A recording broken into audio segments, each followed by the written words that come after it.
¿Qué tal? ¿Cómo le va? Gracias por estar con nosotros. Esto es La Lupa, son las 11:04. Hoy nos corresponde el honor de iniciar el mes de julio, el mes 7 del año 2020. Hoy es 1 de julio.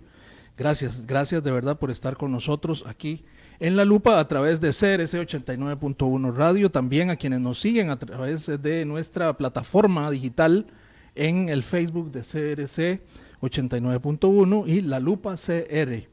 También les recuerdo que nuestro programa se transmite en vivo totalmente vía televisión, en televisión abierta, canal 49.1 y en Cabletica 549 y Teleplus y Plus TV, canal 54. Así que un gusto que ustedes nos acompañen, un placer estar sirviéndoles. La Lupa se creó precisamente para servirles. Y bueno, hace rato no tocamos tema netamente político y la política está inmersa en nuestro cotidiano quehacer. Así que nos surgió la inquietud de alguien que estaba apareciendo por ahí en redes sociales fuertemente, que estaba inaugurando su página web. Y bueno, lo que pasa es que es una persona con la que hemos interactuado con regularidad en La Lupa, y que ustedes lo escuchan y lo ven en muchos programas como un experto en análisis, principalmente en el tema económico, pero hoy no lo traemos como tal, lo traemos como político, como presidente de un partido que él mismo fundó y que pues está, parece haciendo bulla ya en la política nacional. Él es don Eli Feinsaig, así, a quien le damos la bienvenida. Don Eli, qué dicha que tenerlo por acá, gracias. No, muchísimas gracias, Carlos, a vos por la invitación. Siempre es un placer compartir micrófonos aquí en La Lupa. Como bien decías, no es la primera vez. No, para nada. Más de una, siempre como analista, pero bueno, interesante el reto hoy de hablar de política en épocas en las que parece que es prohibido hablar de política. Pareciera, ¿verdad? Pero usted se atreve, sí, le lanzamos el reto y usted aceptó. Sí, pues yo creo que la vida continúa, tenemos que cuidarnos, tenemos que protegernos. Aquí estoy yo con mi careta, aquí estamos con el alcohol en la cabina, ajustados a la realidad que nos toca vivir en este momento, pero el mundo continúa y uno tiene que continuar con sus actividades también, ¿no? Usted sabe que la razón por la que nos llamó la atención y traerlo a La Lupa ya como político, usted es presidente del Partido Liberal Progresista. Así es. Un partido que nació a la luz de las elecciones de las elecciones pasadas. Correcto. Hace 2 años. Hace 2 años, que se frustró, digamos, de alguna forma su participación a nivel de candidatura presidencial por razones de salud que usted priorizó, pero vemos que hay nueva actividad fuerte en, por ejemplo, inauguraron una página web del Partido Liberal Progresista, en el Facebook el partido y usted son muy activos. Usted aparece, se ha convertido en una figura de consulta por diferentes medios de comunicación. Correcto. Pero de pronto a la gente le aparece en su pantalla y en su oído Eli Feinsaig y no todos tienen el conocimiento de quién es Eli Feinsaig. Así que yo quisiera empezar por ahí, don Eli, ya que vamos a hablar de política y de aspiraciones y de ideas. Primero, digamos, ¿con quién estamos hablando? ¿Quién es Eli Feinsaig? Bueno, qué difícil responder esa pregunta. Yo soy un ciudadano costarricense sumamente preocupado por el rumbo que trae el país ya desde hace varios años, no es una cuestión nueva. Tengo varios años escribiendo artículos de opinión y haciendo análisis y qué sé yo. Y hace más o menos 4 años tomamos la decisión junto con un grupo de conocidos de líneas de pensamiento similar de que no podíamos quedarnos simplemente en el derecho al berreo. Es una maravilla, nosotros como liberales defendemos la libertad de expresión, el derecho al berreo, pero que no podíamos quedarnos solo con eso, ¿verdad? Teníamos que dar un paso más y pasar de las palabras a la acción y ofrecer una opción al electorado que representara esas ideas que nos unían a las personas que le dimos forma inicialmente al Partido Liberal Progresista y que sentíamos que no estaban bien representadas en el espectro político nacional. Y entonces de ahí surgió la idea de lanzar o de crear el Partido Liberal Progresista. No se me vaya, no se me vaya porque se me está yendo a hablar del partido, pero yo le pregunté por Eli Feinstein. Ah, bueno, ok. Muy preocupado, decía, por lo que está sucediendo en el país. Soy padre de familia, tengo 2 hijas maravillosas, ambas ya universitarias, niñas muy sensibles, inteligentes, muy preocupadas por el país. De hecho, parte de lo que a mí me impulsó a meterme en política fue precisamente que mis 2 hijas, la mayor ya estaba en la universidad y la segunda estaba terminando la secundaria, y en momentos diferentes y por motivos diferentes, las 2 me dijeron, papi, yo no veo que Costa Rica ofrezca hoy oportunidades para los jóvenes como las que se están ofreciendo en otras partes del mundo. Fue parte del impulso para que Fue definitivamente parte del impulso porque y lo conversé con mi esposa, ¿verdad? Y decíamos, bueno, nosotros aquí tenemos 2 opciones. Estas chiquitas han tenido las oportunidades necesarias para poder tener éxito en cualquier parte del mundo, van a querer irse a explorar en otras latitudes, en otros países, en otros lugares, y lo que nosotros quisiéramos es que tengan esa experiencia de vivir afuera y vivir otra cultura y aprender, pero que quieran regresar al país. Y entonces teníamos 2 opciones: seguirlas a ellas cuando ellas se vayan del país, e irnos a instalar a una edad en la que yo todavía necesito trabajar para vivir, en un país desconocido, con los contactos que uno tiene aquí en Costa Rica para desarrollar una vida profesional, tal vez hasta en un idioma que no es el de uno, ¿verdad? Muy difícil. Y la alternativa era tratar de cambiar las cosas. O tratar de contribuir a cambiar las cosas para bien de Costa Rica. Usted dice, necesitaba seguir trabajando para poder vivir. ¿Qué hace Eli Feinstein? ¿Cuál es su profesión? Yo soy economista de profesión. Tengo una maestría en Economía de las Políticas Públicas y una maestría en Administración con énfasis en finanzas. Y entonces he hecho a lo largo de los años consultoría, más que todo consultoría en el sector privado. Yo por convicción no soy miembro del Colegio de Profesionales en Ciencias Económicas, por lo tanto no puedo contratar con el gobierno. Y entonces he hecho consultorías, me la juego en todo un poco, ¿verdad? Como tengo eso en finanzas, hago consultorías financieras, le puedo desarrollar su modelo financiero para su negocio, lo que sea. Pero sobre todo, ¿perdón? Esa es su actividad. Pero sobre todo economía, sobre todo consultoría, que es lo que me gusta, es lo que me apasiona, consultoría económica, ¿verdad? Más y más cada día las empresas necesitan entender el rumbo que lleva el país, las decisiones que se están tomando, cómo les afectan a ellos, y entonces le contratan a uno análisis, qué sé yo. Entonces, hoy por hoy estoy totalmente dedicado a la consultoría. En el pasado tuve una empresa, me dediqué al desarrollo inmobiliario, entonces tengo 15 años de experiencia empresarial como emprendedor, empezando desde cero. Pero usted estuvo en la función pública, don Eli. Hace 20 años. Muy joven, ahí en el Ministerio de Obras Públicas. Recién salido de la universidad, después de haber hecho mis maestrías, y de hecho la maestría en economía la hice afuera, la hice en Estados Unidos, y me mandó a llamar don Miguel Ángel Rodríguez, me pidió que quería que le ayudara en su gobierno. Vine, primero estuve como asesor en Casa Presidencial, asesor muy junior, pero... ¿Con 20 qué años? ¿20 cuántos? No, 30 31 ya. Por ahí tenía en ese momento. Y después, porque yo estudié aquí en la Universidad de Costa Rica, después hice la maestría en Administración de Empresas. Mientras hacía la maestría, trabajaba a tiempo completo. Y todavía después de la maestría me quedé trabajando un tiempo y después me fui a hacer la maestría en Estados Unidos. Y me quedé trabajando allá también un par de años más. Entonces, cuando yo regreso al país,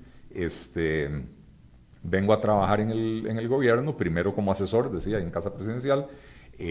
Los últimos poquito menos de 2 años, don Miguel Ángel me pide que asuma el puesto de viceministro de Transportes. Y entonces, entre el año 2001 y lo que le quedaba al gobierno del 2002, yo fui el viceministro de Transportes. ¿Eso lo hace social cristiano de origen? Eso me hace... yo fui miembro de un gobierno de la Unidad Social Cristiana, y eso no lo puedo negar. Yo nunca fui parte de las estructuras de la Unidad Social Cristiana. Militante del partido. Nunca fui militante del partido, nunca estuve en una asamblea cantonal, una asamblea provincial, una asamblea nacional, nunca participé en los grupos de toma de decisiones de ese partido, etc.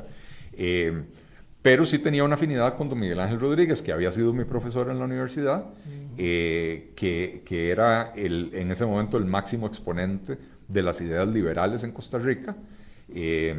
Y entonces cuando él me pide que le colabore en su gobierno, para mí fue un honor enorme, ¿verdad? Porque yo decía, bueno, sí, es el primer presidente verdaderamente liberal que hemos tenido en varias décadas en Costa Rica. Claro, venía de la Asociación Nacional de Fomento Económico, ANFE. De ANFE, bueno, él había sido presidente de ANFE, ANFE en los años 70, 80, sí. ¿Qué es, don Eli? Y le digo a nuestros oyentes que en el segundo bloque del programa eventualmente vamos a poder atender algunas consultas. Si las tienen vía Facebook, en el Facebook Live pueden hacerlas y ahí vamos a abrir la línea telefónica después del corte comercial por si alguien quiere hacerle alguna consulta a don Eli. Pero le pregunto, don Eli, ¿qué es ser liberal en política? Bueno, de la manera en que nosotros lo concebimos en el Partido Liberal Progresista, ser liberal es pretender devolverle la dignidad al ciudadano. Entender que las personas son inteligentes en su enorme mayoría, ¿verdad? Y que pueden velar por sí mismas, pueden valerse por sí mismas, que son capaces de tomar las mejores decisiones para sus propios intereses, y que tiene que existir un gobierno pequeño, pero eficiente y fuerte, tiene que tener suficiente colmillo o suficiente diente para poder hacer prevalecer las leyes del país. Un sistema económico y un sistema social liberal, para poder funcionar, necesita un marco de referencia que es el marco legal, ¿verdad? El marco jurídico. Entonces, lo que queremos es un gobierno más rector, pero menos interventor. Un gobierno que respete la autonomía del individuo, que no se meta en las decisiones que deberían ser decisiones privadas del individuo. Hay un principio legal que dice que para el ciudadano todo lo que no está prohibido es permitido. Correcto. Lo que no está expresamente prohibido está permitido. En Costa Rica hemos ido olvidándonos de ese concepto y ahora queremos leyes para todo. Ley para que funcione Uber, ¿no? ¿Por qué necesitamos una ley para que funcione Uber si Uber no está prohibido en la legislación? Pero entonces queremos un gobierno, como decía, más en una función rectora que interventora, un gobierno pequeño, ágil, eficiente, que vele, eso sí, por los ciudadanos que se caen del sistema, porque no todo el mundo va a lograr tener éxito, no todo el mundo puede valerse por sí mismo, hay personas con problemas permanentes que les impiden resolver su situación socioeconómica, ¿verdad? Entonces, sí creemos en un Estado que brinda servicios básicos, pero que debe de concentrarse en esos servicios en vez de tratar de abarcar mucho, porque el que mucho abarca poco aprieta, concentrarse en los servicios básicos que son esenciales, que todos los ciudadanos necesitamos para tener oportunidades o poder aprovechar las oportunidades que se presentan, y que lo haga bien. Entonces, creemos que el Estado tiene que jugar un papel en educación. Creo que el Estado ha demostrado que es un pésimo administrador, entonces no necesariamente el modelo actual es el modelo ideal, pero sí creemos en la educación pública. Y usted puede tener educación pública con colegios administrados por cooperativas de profesores, de manera privada, ¿verdad? O por empresas privadas especializadas en administrar colegios. Reguladas por el Estado. Reguladas por el Estado, ¿verdad? Es un Estado más regulador que participante, digamos. Correcto. Y lo mismo en la salud, ¿verdad? Sí creemos que tiene que existir un seguro universal, sí creemos que es un elemento importante, un seguro de salud universal, es un elemento importante para que las personas tengan las mejores condiciones posibles para poder nuevamente aprovechar las oportunidades que se le presentan en la vida.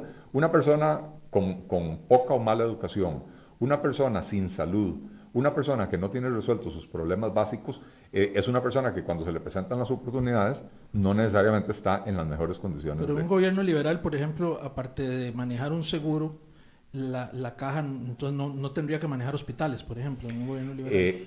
Yo creo que la experiencia de la caja con los EBAIS administrados por cooperativas y empresas privadas ha sido muy exitosa y es un modelo que deberíamos de buscar replicar en otros niveles de la atención O sea, ya ha habido experiencia en ese Claro, aspecto. claro. O sea, yo creo que los lugares, las poblaciones donde hay EBAIS administrados por la caja, administrados por el sector privado, ya sea cooperativas o empresas privadas o universidades, los costos son menores, la satisfacción del cliente es mucho mayor. Y ha sido un éxito, se eliminan las filas, se elimina aquello de tener que ir a hacer fila a las 4 de la mañana para que le den ficha a uno, etc.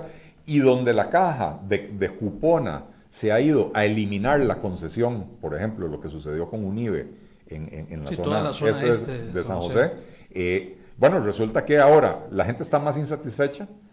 Antes habían varios laboratorios donde la gente podía acudir, ahora hay un solo laboratorio por la rotonda de San Pedro, entonces la gente tiene que bajar allá desde la montaña de San Rafael, de San Pedro. Esa fue una decisión extraña, ¿verdad? Poco medida, pareciera. Yo creo que fue medida con criterios ideológicos, no con criterios de satisfacer la demanda y las necesidades del público. Y se sabe además, y lo ha admitido ya la caja, que lo está haciendo a un costo muchísimo mayor. Si mal no recuerdo, estamos hablando de 32 mil millones de colones más, ¿verdad? Pero entonces el rol de la caja sería más igual también, que los servicios garantizar el acceso, terceros, pero que ellos lo garanticen. Exacto.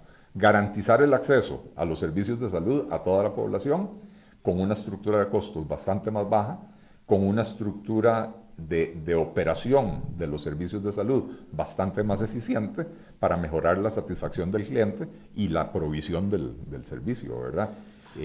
Usted está escuchando a don Eli Feinsack, él es el presidente del Partido Liberal Progresista, fue aspirante a la presidencia, que se retiró en las elecciones anteriores.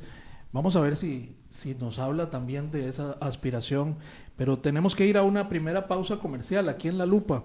Y les recuerdo, si usted tiene alguna consulta para don Eli, que es nuestro invitado de hoy, puede hacerla a través de nuestro Facebook en La Lupa CR, o a partir de ahora vamos a recibir unas llamadas, unas 4, 5 o 6 llamadas en el 9050-891-891 luego de esta pausa comercial. Ya regresamos. 11:23, gracias por continuar en La Lupa. 11:24 ya en este momento. Usted está escuchando hoy la entrevista con Eli Feinsack, él es presidente del Partido Liberal Progresista. Y bueno, como dijimos, si usted tiene alguna consulta puede hacerla a través de nuestro Facebook, en el Facebook Live, en La Lupa CR. O también tenemos ya una llamada telefónica, me dice don Frank León, tenemos llamada. Don Eli, si atendemos llamada. Sí, claro. Aló, buenos días. Muy buenos días, don Carlos, y un cordial y felicitar al señor Feinsack, don Eliezer, que de quien tuve el honor de ser compañero de él en la Junta Directiva de la Autoridad Reguladora. Don Leonel Fonseca, pero es que usted no se presenta. No se identificó, don Leonel. Sí, bienvenido, don Leonel. Sí, repitiendo, felicitándolo por la valentía que ha tenido don Eliezer todos estos años, porque ya lleva años de estar opinando y últimamente criticando, que ahora parece que es prohibido criticar. Si usted critica, le ofrecen una cantidad, como me acaban de ofrecer unos por el asunto del ferrocarril, que algunos consideramos que es un dispendioso proyecto y sin ninguna base, pero bueno, si usted lo hace, le llueven críticas y de nuestro y todo, y don Eli también lo ha sufrido, y espero que siga adelante y tenga éxito en su pretensión. Nada más una propuesta, si don Eli lo considera conveniente, don Carlos, que no reitere lo que ya él ha expresado en otras ocasiones, pero que mucha gente lo desconoce, el criterio que él tiene sobre el equipo económico, que como lo dijo en un programa similar, no tiene economistas, repito, equipo económico que no tiene ningún economista, y sobre lo que él intervino cuando Edna Camacho presidía, que encontró que no tenía acta ni ninguna resolución al respecto. Muchas gracias y de nuevo reitero mi cordial saludo para el señor Feinsack. Muchísimas gracias, don Leonel. Un enorme placer escucharlo y también recuerdo con mucho cariño esos años de aprendizaje que tuve yo jovencito en la Junta Directiva de Arecep a la par de don Leonel y otras personas maravillosas que también estaban en la Junta Directiva, doña Araceli Pacheco, Laura Suárez, Oswald Céspedes. Realmente era un buen equipo de trabajo. El equipo económico, dice que usted ha criticado, es que el gobierno no tiene equipo económico. Sí, bueno, quisiera decir que, a ver, sí, yo soy muy crítico, pero también de la mano de la crítica llevo propuestas y hago las propuestas, y lo curioso es que cuando critico me dicen que solo critico, y cuando hago propuestas me dicen que no es el momento de hacerlas, porque entonces si estoy haciendo propuestas estoy haciendo politiquería. Y creo que Costa Rica necesita superar ese nivel de debate, ¿verdad? Las propuestas deberían de ser bienvenidas de todos los campos de la sociedad. El gobierno debería escuchar a sus ciudadanos. No va a poder complacer a todos, ¿verdad? Si yo hago una propuesta y Luis Paulino Vargas, economista del Frente Amplio, hace otra propuesta, probablemente habrá muchas diferencias entre la mía y la de él, y el gobierno no podrá satisfacer a ambos. Pero sí sería bueno que por lo menos escuchen. que las valore y Claro, las escuche. por supuesto. Sí, yo he sido muy crítico del equipo de gobierno desde el principio, y al principio había economistas, pero cuando publicaron las actas o las minutas de las reuniones del Consejo Económico, se notaba que no estaban hablando en ningún momento de los problemas que se percibían en la economía costarricense. Estaban hablando de metodologías para ver cómo hacer para calcular mejor las tasas de interés y qué sé yo, pero tomando nada de decisiones. medidas de reactivación económica, qué sé yo. Ahora estamos en una situación en la que tenemos un equipo económico en la que no hay un solo economista profesional, donde la coordinación del equipo económico la tiene la ministra de Planificación, que es politóloga, y realmente de ahí seguimos sintiendo, después de 2 años y pico de gobierno, que hay una absoluta falta de rumbo, ¿verdad?, en materia económica. Y eso se ha reflejado también en esta discusión tan poco sana que se ha venido dando en el país, cuando le dicen a uno, no, en este momento solo hay que prestarle atención a la salud, porque la salud es lo primero. Y yo insisto y repito, sí, la salud es lo primero, pero no podemos dejar todo lo demás de lado. Tenemos que estar preocupándonos desde el día 1, desde el día 1 de la pandemia, de las secuelas económicas y sobre todo de las secuelas sociales de la pandemia, de la cuarentena, del encierro, del aislamiento, cosa que no se ha hecho, ¿verdad? Sociales y económicas. Sociales y económicas, ambas. Tenemos una llamada, don Eli, si quiere la atendemos brevemente. Buenos días, ¿con quién hablamos? Buenos días, don Carlos María Solano. ¿Cómo está, doña María? Aquí siempre escuchándolo. Aquí le escucha don Eli Feinsay. Sí, lo escucho en todos los lugares y hasta hoy tengo la oportunidad de hacerle alguna... En este caso no es pregunta. Doña María Solano, don Eli. Sí. Es una oyente frecuente nuestra. Sí, es lo siguiente, don Eli, no hay como que aplaudir tanto esto de la caja, de dar en concesión los EBAIS. Con conocimiento total, por ejemplo, le puedo decir que en el barrio San José de Alajuela, ahí hay un contrato de estos de la caja que uno no entiende por qué. Cualquier empresa, y muchas las conozco, han tenido que entrar en recontratar al mismo personal, por supuesto bajándoles el salario. Y como que uno entiende porque, bueno, las empresas están bajando las ganancias. Pero ¿por qué la caja? Si es un contrato para la caja, ¿en qué momento la caja dejó de percibir qué? Y entonces Michael Rodríguez, que es el dueño de este contrato, simplemente está renovando contratos de trabajo y obviamente para rebajar salarios. Como aquí el Ministerio de Trabajo es inexistente, eso para nada sirve. Yo pregunto, ¿quién puede controlar estos contratos de la caja, que inclusive entiendo que fue logrado con una ligera triquiñuela ahí, porque quien obtuvo este contrato, porque al hombre entiendo que no se lo iban a renovar, es a través de una misma empleada de la caja. Vamos a escuchar la respuesta de don Eli. Doña María, muchas gracias. Muchísimas gracias, doña María, por su comentario y pregunta. Un placer escucharla. Mire, yo no conozco los detalles, es más, la primera vez que escucho hablar de esta situación que está denunciando doña María.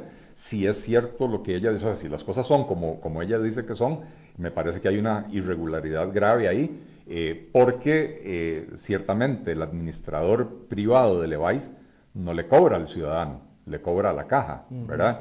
Y entonces no tiene por qué haber esta situación de reducción salarial, ¿verdad? Pero bueno, yo no conozco el caso, no puedo referirme a cada uno de los 700 o no sé cuántos EBAIS que hay en el país, porque no conozco la situación individual de cada uno. Pero valga la oportunidad que doña María hace la denuncia. No, claro, eso, me parece importantísima la denuncia, me parece que además hay que plantearla ante la caja y ante la Defensoría de los Habitantes o las asociaciones de consumidores para que lo puedan investigar. Tenemos otra llamada, don Eli. Buenos días. Aló, buenos días. Buenos días. ¿Con quién hablamos? Luis Arias desde Pavas. ¿Me dijo su nombre, perdón? Luis Arias. Don Luis, bienvenido a La Lupa. Gracias a los dos. Buenos días. Don Eli, pregunta. Referente a esta administración, lamentablemente, que nos está manejando, la administración Álvarez, creo que es la peor administración en la historia de Costa Rica, sin duda. ¿Qué opina usted de las decisiones que ha tomado el ministro el superministro de Salud, más poderoso que la Sala Cuarta, donde se irrespeta la Constitución,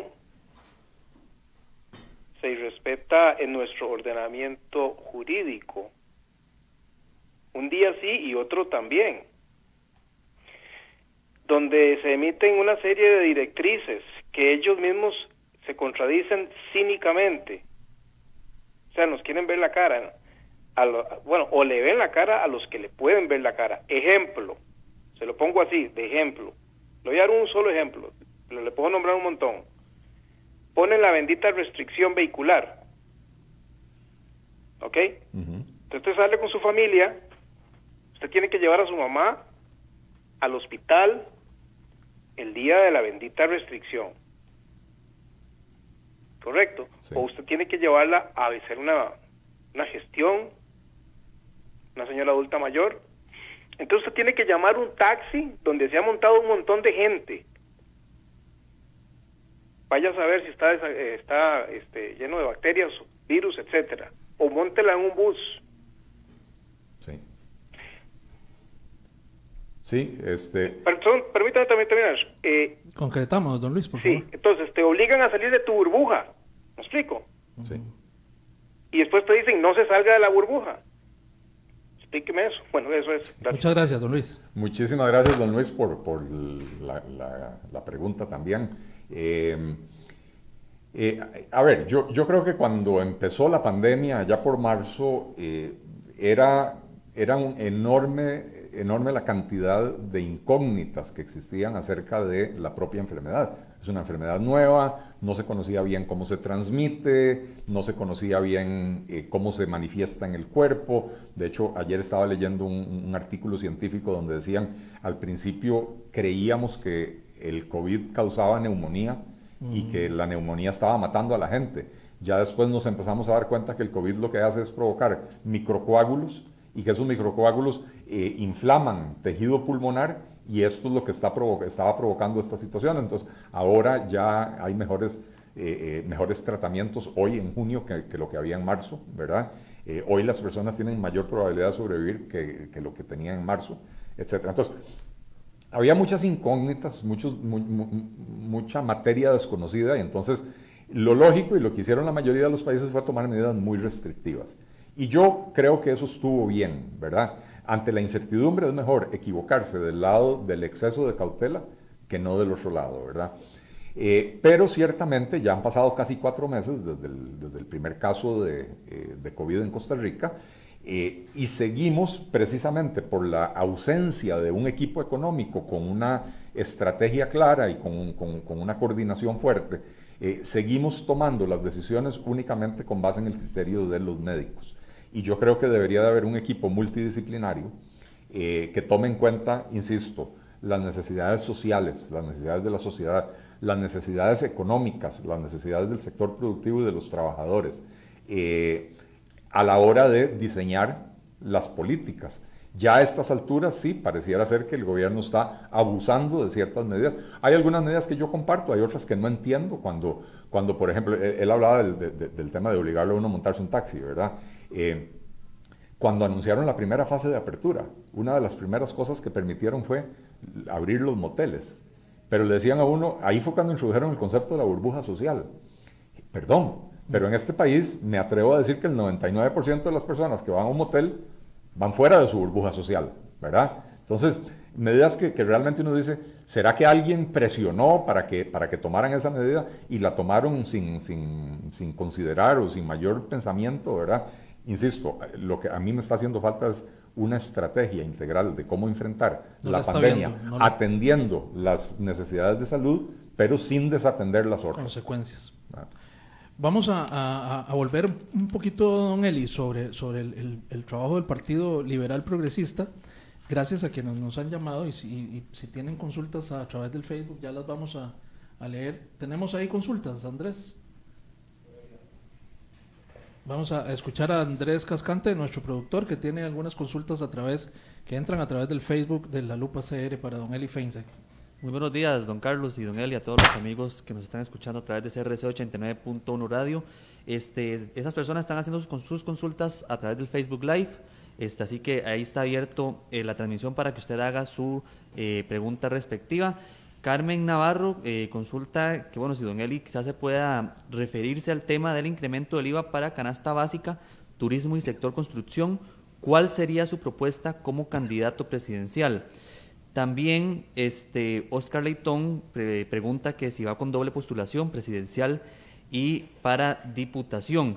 Nicole Sánchez consulta que qué haría con la Caja Costarricense del Seguro Social, que tiene sus problemas, pero no se puede hacer más que cerrar la caja. Y también qué haría con los sindicatos, consulta Fernando Carazo. Ok, muchas gracias, Andrés. Pues ya lo están dando como candidato a usted prácticamente, sí, don Eli, y yo no se lo he preguntado. Mire, me madrugaron. ¿Quiere empezar usted con la pregunta? ¿Por qué no empezamos por ahí? Empiece. ¿Usted aspira realmente a volver a ser candidato presidencial? Yo creo que este no es el momento para estar lanzando candidaturas. Me parece que sí, tenemos una pandemia, sí es serio el asunto, sí estamos teniendo un alza en la cantidad de casos diarios. Tenemos problemas económicos enormes, no es el momento de ponerse a hacer politiquería, ¿verdad? Sin embargo, en política electoral la gente se opera mucho por creer en alguien, ¿verdad? Por supuesto. Tener líderes que lo representen. Y entonces iba a decir eso. A ver, un partido político no se crea para quedarse viendo los toros desde la barrera. Un partido político se crea porque queremos participar en los procesos de toma de decisiones del país, en los procesos electorales, en los procesos democráticos. El partido como tal sigue haciendo su trabajo, preparándose para presentar en el 2022 ¿cómo se llama? Una papeleta completa, papeleta presidencial, papeleta para diputados, y poder tener además un equipo de trabajo que nos permita presentarnos ante el electorado como una opción seria, digna de considerar para darle el poder de dirigir el país por 4 años. Entonces sí, estamos trabajando en eso, pero no es el momento de hacer anuncios de esta naturaleza y empezar a hacer campaña política. Eso es lo que está más lejos de mis intenciones. Pero usted es el fundador, es la cabeza más visible del partido. Yo soy uno de un equipo de unas 10 personas que fuimos los que decidimos fundar el partido. Sí me he convertido en la cabeza más visible, en parte porque, bueno, tengo el espacio en La Nación, donde me he dado a conocer, donde escribo artículos de opinión, porque tengo mucha presencia mediática, porque me invitan como analista, etcétera. Entonces, tal vez soy la figura más conocida, pero no la única, ¿verdad?, del partido. Y ¿cómo se llama?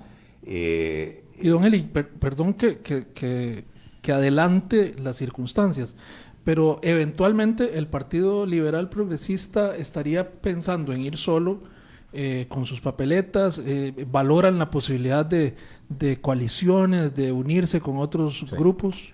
Bueno, yo he dicho en el pasado, lo he hecho públicamente y lo puedo reiterar ahora. Yo creo que si queremos incrementar la probabilidad de que llegue un gobierno distinto a lo que hemos tenido en Costa Rica en los últimos 15 o 20 años.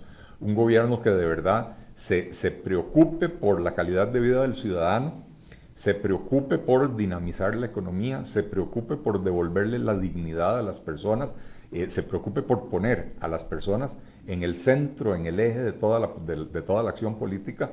Necesitamos unir fuerzas. Ahora, una coalición no es simplemente... Yo no soy amigo de las coaliciones simplemente para llegar al poder. Si usted me dice, haga una coalición con Satanás, porque eso le garantiza llegar al poder, ¿sabe qué, Carlos? Me retiro de la política. Me retiro de la política. Porque llegar al poder sin saber para qué, o llegar al poder sin tener digamos, la claridad de qué se va a hacer con el poder, y esa claridad puede venir uno, o esa falta de claridad puede venir uno de falta de preparación, como le pasó a don Luis Guillermo Solís, que se encontró con la presidencia, y cuando se la encontró dijo, a la pucha, ¿y ahora qué hago con esto? Y no sabía qué hacer, y se notó durante los 4 años. Puede venir también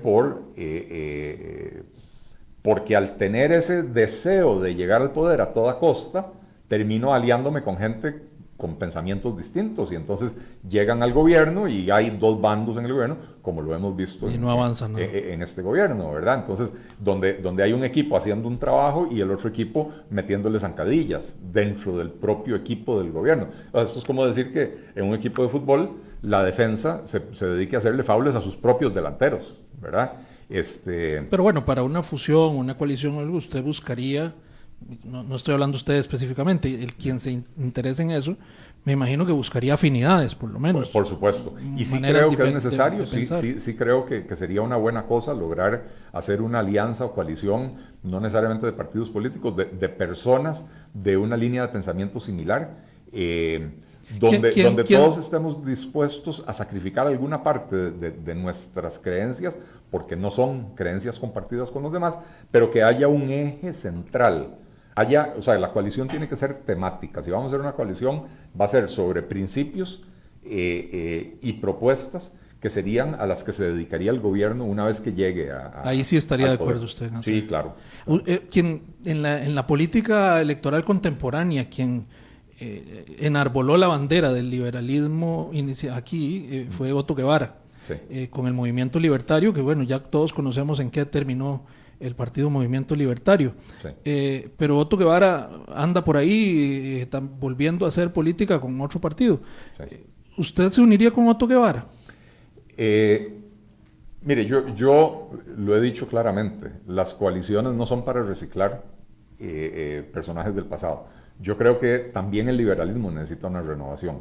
El liberacionismo necesita una renovación. Ojo que en Liberación Nacional hablan de renovarse, y los candidatos son, los que se oyen son Guillermo Constenla, ¿verdad? Una persona que fue ministro en los años 70, ¿verdad?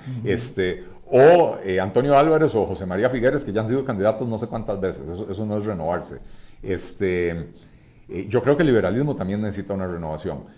Don Otto Guevara hizo una magnífica labor levantando el estandarte del liberalismo durante 20 años en Costa Rica. Yo creo que hay que reconocérselo, pero también, sobre todo en los últimos años, cometió errores importantes que le han restado credibilidad, y creo que el liberalismo tiene que buscar nuevas caras y nuevas formas de hacer las cosas. ¿Lo descarta usted como una posible yo no figura descarto cercana? una coalición si don Otto porque hay un partido que se llama Partido Liberal Conservador, creo que es PLC, que es en que don Otto anda. Me parece que lo llamó Unión Liberal, más bien, sí. Pero ¿cómo se llama? Don Francisco Perdomo, ahí está moviendo también. Hay gente muy valiosa en ese movimiento, hay gente muy valiosa, y yo no tendría ningún problema en que unamos fuerzas, pero insisto, no para reciclar figuras del pasado, ¿verdad? O sea, no es un tema, no es un tema de que tengamos posiciones muy dispares, pero creo que Costa Rica necesita una renovación, y esa renovación también pasa por el liberalismo. El liberalismo no puede abstraerse de la realidad del país, ¿verdad? ¿Qué es más afín a un partido como el Liberal Progresista? ¿Liberación Nacional o la Unidad Social Cristiana? Ninguno de los dos. Para mí los dos son partidos socioestatistas. Uno se define socialdemócrata, y el otro se define socialcristiano, pero al final de cuentas son socioestatistas. Son partidos que en su ADN tienen hacer crecer el aparato estatal, hacer crecer el gasto público, y lo hemos visto incluso con la actuación de los diputados de ambos partidos actualmente en la Asamblea Legislativa. Ahora, dentro de esos partidos, sí hay muchas personas con las que yo siento una gran afinidad de pensamiento. Entonces, por eso yo he hablado que más que una coalición de partidos, es una coalición de personas de pensamiento similar, que no tengan un pasado oscuro, que no tengan cuestionamientos severos, etcétera, y que podamos trabajar juntos por una Costa Rica moderna, una Costa Rica mejor, una Costa Rica más libre, ¿verdad? Pero las estructuras de esos dos partidos son estructuras que jalan hacia abajo, no son estructuras que empujan hacia arriba.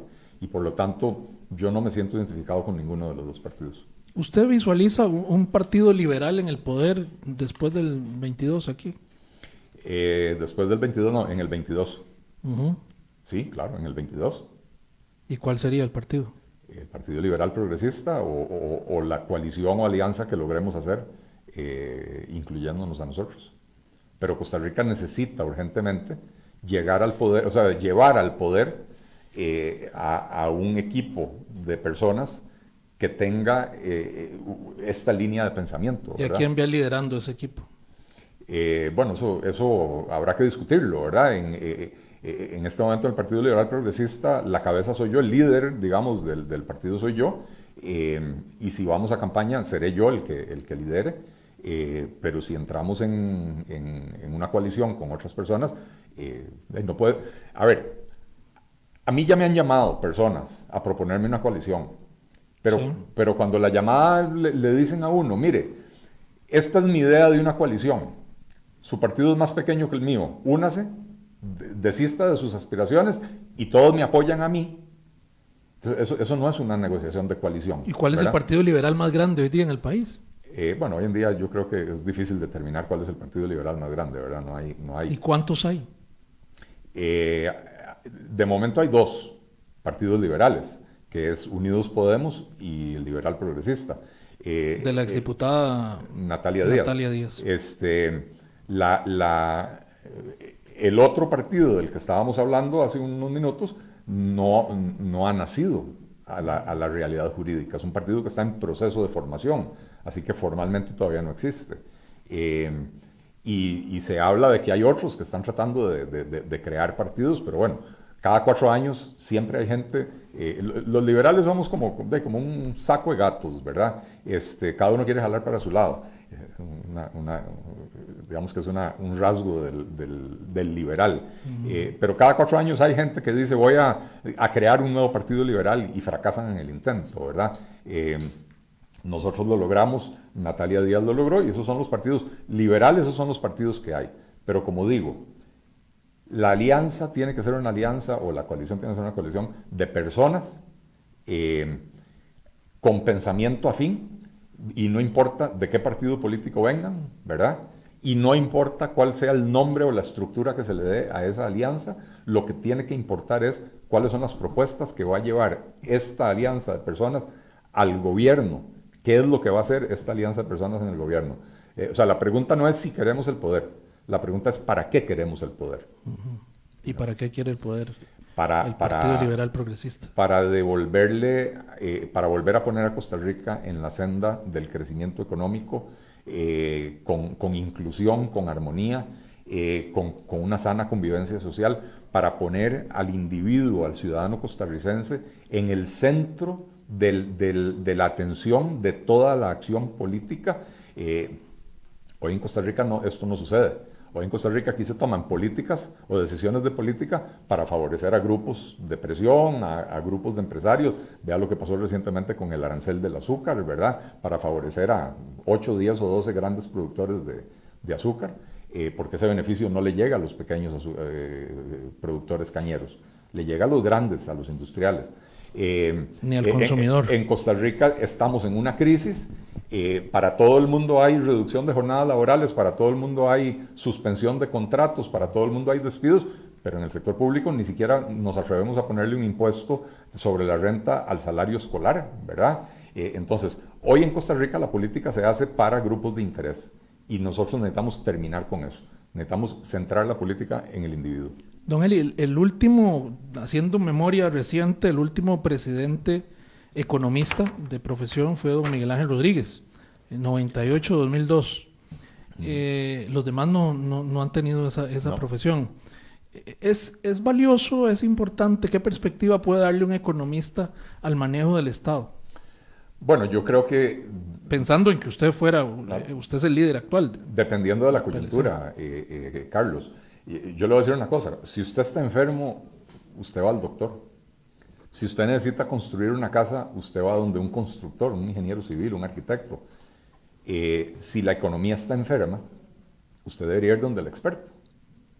Debería ir donde el economista y no donde el comunicador que no sabe nada de economía pero habla muy bonito, o donde el predicador que habla muy bonito pero no sabe nada. Vaya donde el experto, ¿verdad? Entonces, claro, en una circunstancia como la actual, la presencia de economistas en el grupo que lidera una propuesta política, me parece que es vital. Y deberían de tenerlo en todos los partidos. No necesariamente que todos los candidatos sean economistas, pero tener economistas en el equipo que lidera los esfuerzos de los partidos políticos, yo creo que hoy es vital. Bueno, y hoy la gente está valorando más quizá lo que significa la economía para la vida cotidiana.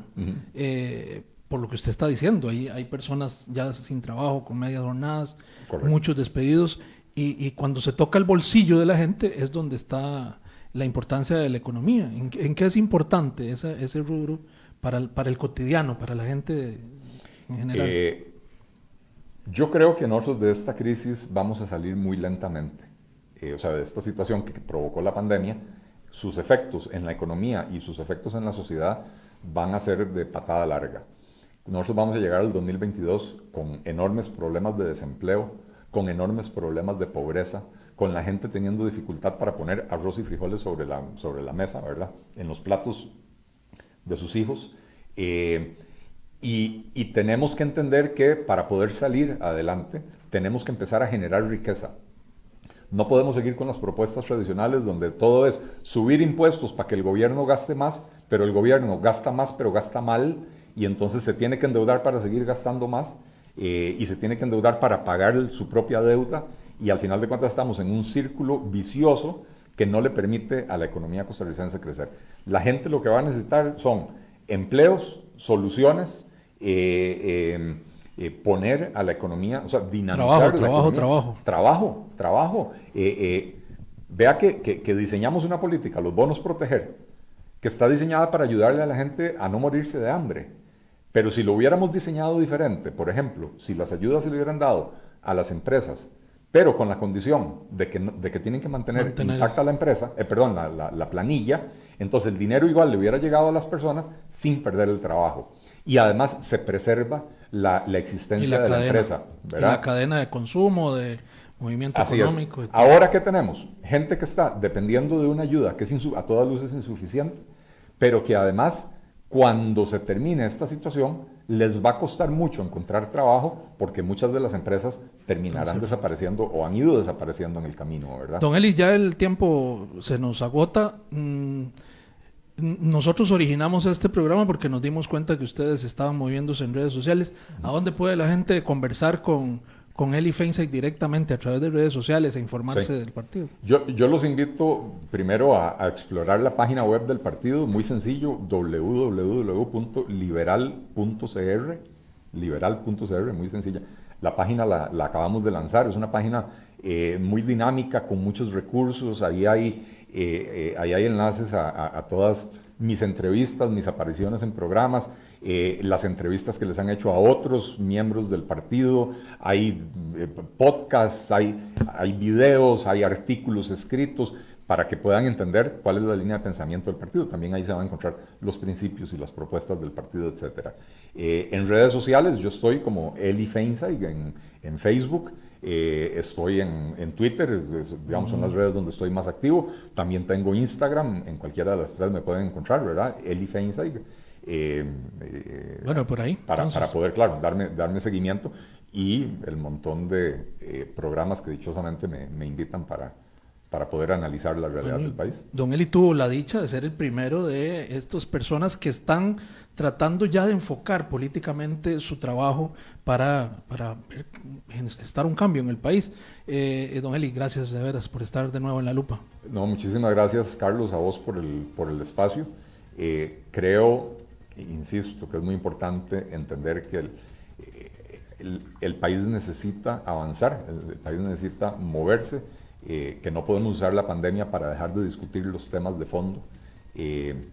No podemos desatender la crisis de salud, la crisis sanitaria, pero eso no quiere decir que tengamos que abandonar lo demás. Muchas gracias, don Eli Feinsek. Gracias a ustedes por acompañarnos. Recuerde, La Lupa CR en Facebook, dele me gusta y síganos a través de la red social. Los esperamos mañana, 11 de la mañana, aquí, con una nueva cita con La Lupa. Hasta luego.